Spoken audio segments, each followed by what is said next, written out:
સમગ્ર રાજ્યની અંદર સ્થાનિક સ્વરાજની ચૂંટણી પત્યા પછી જિલ્લા અને તાલુકા પંચાયતની ચૂંટણી માટે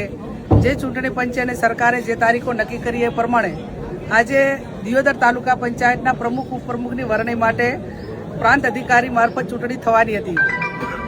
તાલુકા પંચાયતમાં કોંગ્રેસના ચૂંટાયેલા 12 સભ્યો છે, ભારતીય જનતા પાર્ટીના 10 છે। કોંગ્રેસ તરફથી ઉમેદવારી પ્રભાબા અને ઉપપ્રમુખ તરીકે પાનાબેન આ બંને ઉમેદવારી નોંધાવી હતી। અમારા તાલુકા પંચાયતના 12 સભ્યો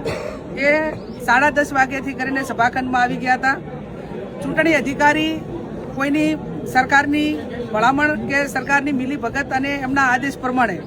જે સમય મર્યાદા નક્કી કરેલી હતી એના કરતાં 1 કલાક લેટ આવ્યા અને આવ્યા પછી જે અગાઉ એમને એડવાન્સ પ્રી પ્લાન બનાવ્યો હોય એ પ્રમાણે ભારતીય જનતા પાર્ટી પાસે બહુમતી ન હોવાથી એમની પાસે બહુમતી નથી, માત્ર એમના 10 સભ્યો હતા એટલે તાલુકા પંચાયત એમની બનવાની નથી। એના કારણે એમને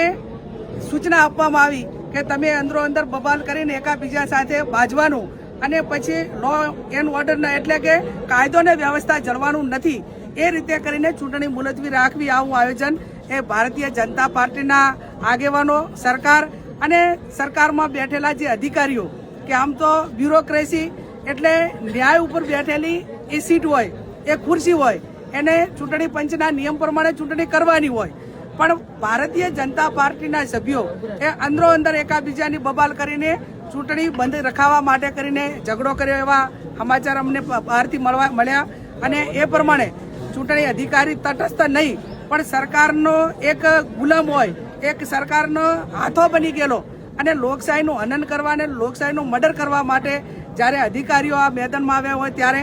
આવા અધિકારીઓને અમે જે હાઈકોર્ટમાં લઈ જવા પડે, એક જ્યુડિશિયલ રીતે અમારે ન્યાય માગવો પડે તો એ ન્યાય પણ માગીશું। અને એના ઉપરાંત પણ પ્રાંત અધિકારી કે જે ચૂંટણી અધિકારી છે એમને ભારતીય જનતા પાર્ટીના કાર્યકરોએ એમને ગાડીની હવા કાઢી હોય કે એમના ઉપર કોઈ કપડાં ફાડવા માટેનું કે માટેનો પ્રયત્ન કર્યો હોય એ પણ ભારતીય જનતા પાર્ટીના સભ્યોએ કર્યો છે, કેમ કે એમને કોઈ પણ ભોગે ચૂંટણી મુલતવી રાખવી એ એમનો પ્લાન હતો અને એ પ્લાન પ્રમાણે આજે હું પણ પ્રાંત અધિકારીને ચૂંટણી અધિકારીને મળી એમને કીધું કે ભાઈ 27 તારીખ મેં આપેલી છે એટલે આજે અમે એમની પાસેથી પ્રોસિડિંગ લઈ લઈશું। આપના પોતાના પ્લેટફોર્મ લલકારને લાઈક કરો, ફોલો કરો, સબસ્ક્રાઇબ કરો અને શેર કરો।